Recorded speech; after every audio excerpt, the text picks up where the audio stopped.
कल्पना कीजिए कि आप बीमार हैं।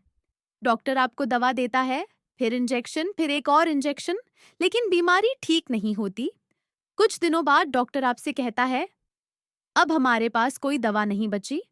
साथियों, यह कोई भविष्य की डरावनी कहानी नहीं है, यह आज के भारत की सच्चाई है।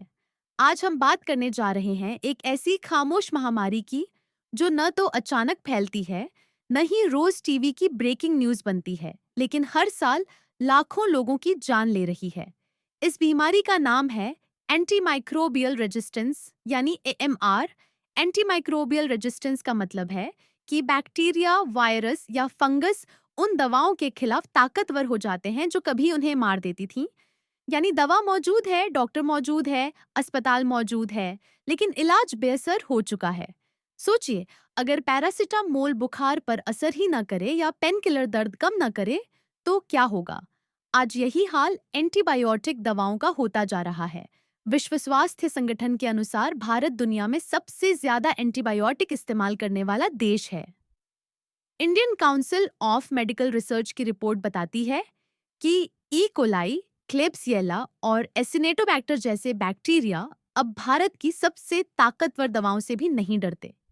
यही कारण है कि आज भारत को दुनिया एंटीबायोटिक रेजिस्टेंस की राजधानी कहने लगी है।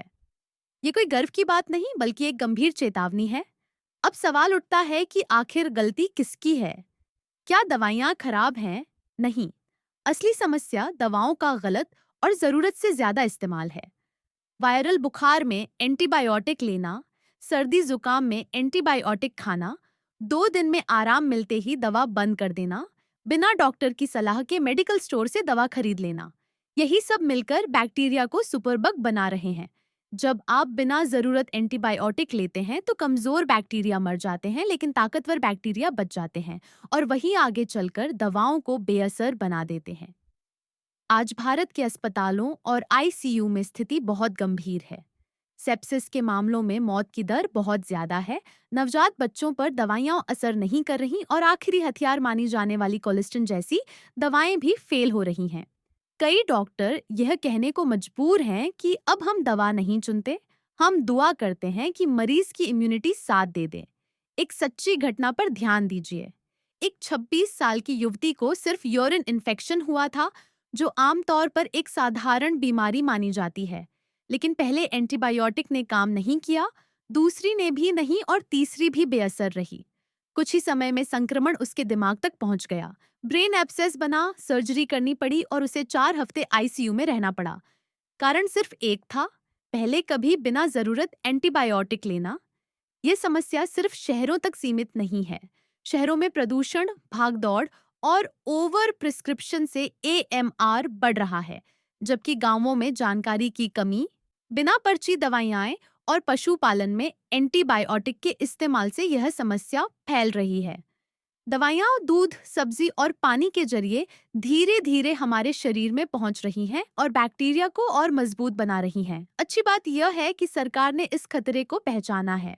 Red line campaign, national action plan on AMR, ISMR की निगरानी प्रणाली और राज्य स्तर की योजनाएं इसी दिशा में उठाए गए कदम हैं। केरल ने ऑपरेशन अमृत के जरिए बिना पर्ची एंटीबायोटिक बिक्री पर सख्ती की।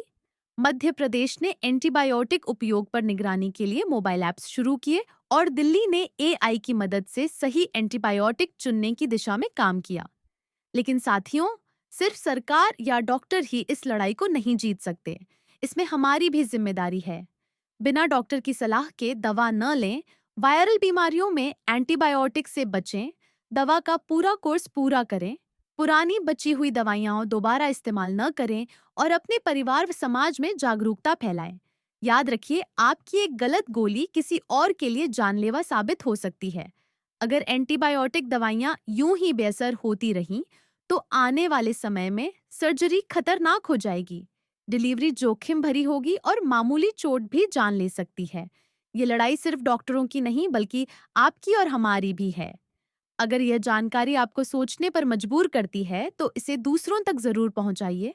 अगर आपको यह वीडियो जानकारीपूर्ण लगा हो, तो इसे लाइक करें, अपने दोस्तों और परिवार के साथ शेयर करें और ऐसी ही जरूरी और जागरूक करने वाली वीडियो के लिए हमारे चैनल को अभी सब्सक्राइब करें।